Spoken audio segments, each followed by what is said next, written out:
All right, it's the Cornerman Radio, Barzini and Boxingeye. Adrian Granados versus Regis Prograis at 140. Ring Magazine has Prograis at number 4, and Ring Magazine got Granados at number 5.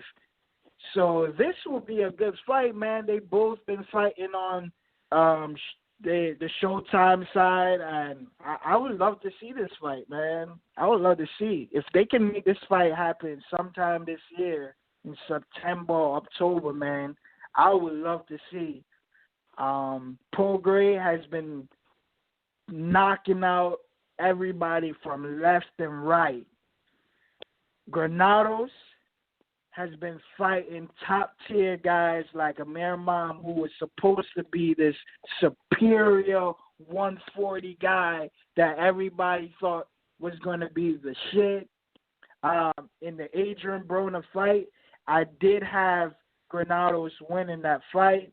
Now, some people might say I'm biased because Granados is a homie of mine, but at the end of the day, I did think Granados won. Adrian Broner and Adrian Granados are my top favorite fighters, my top out of my 5. So I just love to see Prograis and Granados, man. I do think Granados will win the fight. I don't see Prograis knocking him out because we just seen Adrian Broner didn't drop Granados. If you give Granados 8-10 weeks like other fighters do, you will never see Granados on the floor. And that's my take on it, man. Usually, he took that Imam fight in 3 weeks' notice. He took all the Diaz fight in 2 weeks' notice. You know what I mean? He took the Gomez fight in a couple weeks' notice. So, at the end of the day is, Granados is the shit, man, and people need to tune into him. And Prograis, man, I love this new kid, man. He's just doing what he needs to do, man. But I do think Granados will win the fight. But Lou DiBella, please make this fight happen. What's your take on it?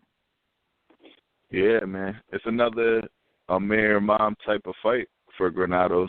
Like Amir Imam came up on Showbox.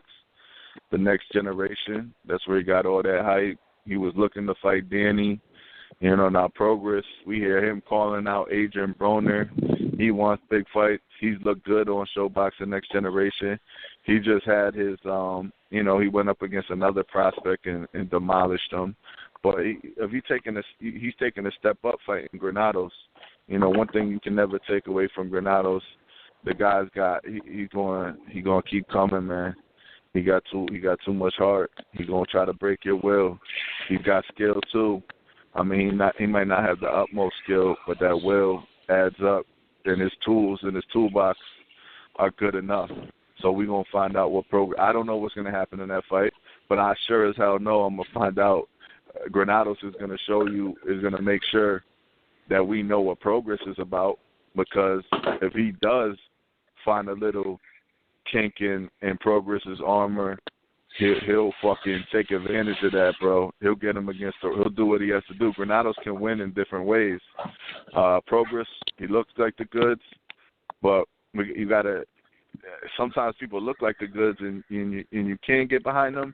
But I think Progress is the type of guy that I'm like, all right, he looks like the goods, but I would love to see him against the Granados. That will tell me more. That'll be another chapter to read. Something else to feed me, where I know if this dude, if it's the goods or not. And I can't even. That's one of those fights you really can't even make a prediction on it. You know what I mean? Because you just don't know enough. The picture's not painted fully. So it's a good fight, man. Like you said, hopefully Lou DiBella makes it. I mean, and sometimes those fights though, you could be throwing your youngin like that, Progress. Hey, you got to jump into the deep water sometimes. So it's either sink or swim. That's one of them fights for him. We've seen it lately with like a Sandy Vasquez. Sink or swim, bro. Sink or swim. Shit happens. Amir, Imam, sink or swim. But they didn't. I didn't think they seen that coming. But if you know Granados' background like we do, we've had him on the show. We know